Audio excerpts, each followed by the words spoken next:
2 years ago, back in March 2020, our lives flipped on its head. Overnight, we'd gone from 5 days a week into the office to 5 days a week at home. This was something that I've been crying out for a long time. I was at home 5 days a week. I was able to do my work. I was buzzing. But 2 years on, my thought process of working 5 days a week at home couldn't be any further away from what I felt 2 years ago. So much so that over the last few weeks, I have began to return to the office twice a week. And today I'm going to talk to you about what I've noticed through returning to the office, how I feel about returning to the office, because I think it's probably very relatable. Minute number one is the mental separation of going to work and being at home. It is very easy when at home, as I touched on earlier, to feel like you're just working, you're working and working. You close your laptop down, you're at home and you go downstairs. You still feel attached. You haven't got that clear separation between this being your place of work and this being your home. Your home should be a place where you can relax. However, by working at home, you are feeling stressed in your home. And being at home does not feel relaxing. I have seen the benefit of going into the office twice a week, coming home, closing the laptop down, putting it in my bag, putting it away at night, and then feeling like I'm able to relax in my own comfortable environment without having to think and have this association with work. Because mentally in my head, I've switched my laptop off and I've finished for the day. And I've absolutely loved that about returning back to the office. Minute number two is the socialising aspect of going into work. I've seen people that I didn't see for 2 years. I've been able to go with people to have lunch, grab a coffee, take 10 minutes break from the screen. While I'm at home, I can't do that. I'm sat on this screen 9 hours, 10 hours a day, chatting to people on Zoom, sending emails out, sending Zoom out, non-stop. The break is fantastic. It gives you a sense of relaxation by being able to speak with others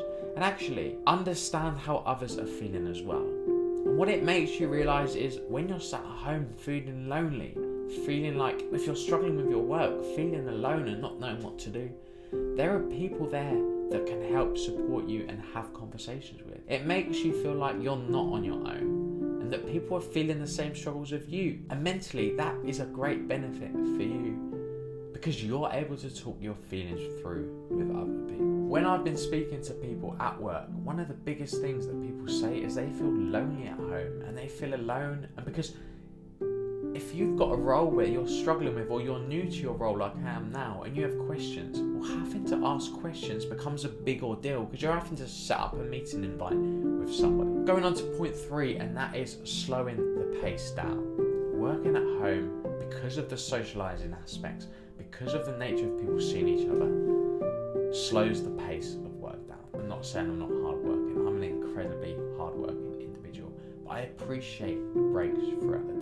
I appreciate being able to go for lunch with colleagues. I appreciate being able to go and grab a coffee and take 5 minutes out of my morning to give myself a break away from my computer screen. Those socialising aspects will make the whole day of your work feel far more achievable. People are talking a lot about email burnout, but my strong belief is that if you can start to return into the office, then everyone's pace of work will naturally slow down. So the more people that you can get into the office, the more people that's pace of their work is slowing down, the benefit for the whole organisation on their work-life balance becomes far greater and far more effective. And this will hopefully allow the organisation to be far happier. Unit number 4, development excels in the office. When you're working at home, you're sat in your own four walls on your own. You don't have the benefit of listening in to other people's conversations. You don't have the benefit of having a quick 2-minute chat with the person you're sat next to in case you need some advice on something. You're stuck, you're on your own.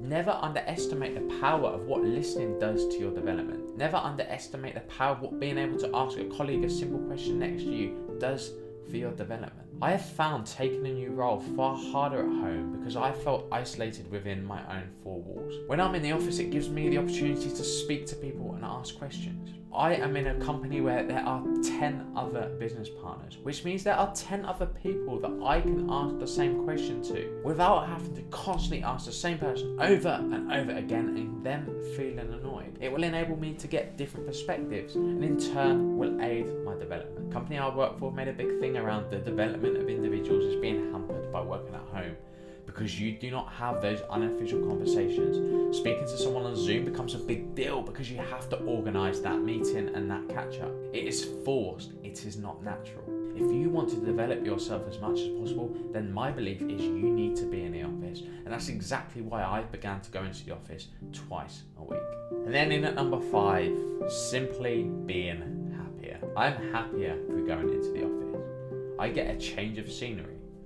I have 2 days at home at the weekend, I have 2 days in the office in the week on a Tuesday and a Thursday, and I have 3 days working at home. I have 3 different changes of environment throughout the week. I am not getting singly fed up by being in the same 5 walls all week. I'm not getting fed up through being in the office 5 days a week. Each and every day is different from the day before. I have 2 days at the weekend. I go in on a Monday, I go into the office on a Tuesday for a change of scenery, I work at home on a Wednesday, I go into the office on the Thursday, and then I work at home as a treat on a Friday. And for me mentally, that's absolutely the perfect blend of how I want to work. I want to be able to work at home to get work done, but I also want to be able to break that with days in the office to socialise. And if any of you are wondering how you can be more productive with your schedule, then I thoroughly recommend following a plan like that. It might not work for you, but for me, it's perfect. Those are my lessons for going to the office twice a week for the last month.